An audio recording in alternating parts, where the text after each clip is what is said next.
আলহামদুলিল্লাহ। মাসুদ ভাই কুড়িগ্রামে কর্মরত। ভাই আমাদের দাওয়াত তাবলীগের মেহনতের সাথী। আলহামদুলিল্লাহ ভাই আসছেন হিজামা থেরাপি নিতে। অনেক দিন যাবৎ যোগাযোগ করতেছিলেন। ভাই ডায়াবেটিক্স, অ্যালার্জিজনিত সমস্যা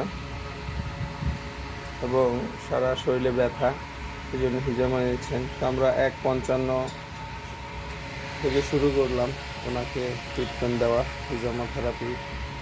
আল্লাহ চাহে তো ইনশাআল্লাহ ওনাকে আল্লাহ তালা সেহাত দান করেন, শেফা আজেলা শেফায় কামেলা নসিব করেন। সবাই দোয়া করবেন আল্লাহ তালা যেন ভাইকে সুস্থতা দান করেন। তো আমি ভাইয়ের পিঠের অবস্থা দেখাচ্ছি, অ্যালার্জিতে কী অবস্থা।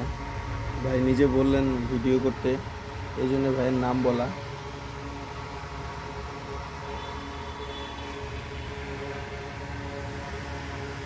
পিঠের অবস্থা দেখতে পাচ্ছেন, সব লাল হয়ে গেছে। এছাড়া ভাইয়ের মাংসপেশিতে ব্যথা আছে, এই জন্য ব্যথার পয়েন্টগুলোকে ওনাকে দিয়ে দিলাম। আল্লাহ তালা সুস্থতা দান করেন। আসসালামু আলাইকুম।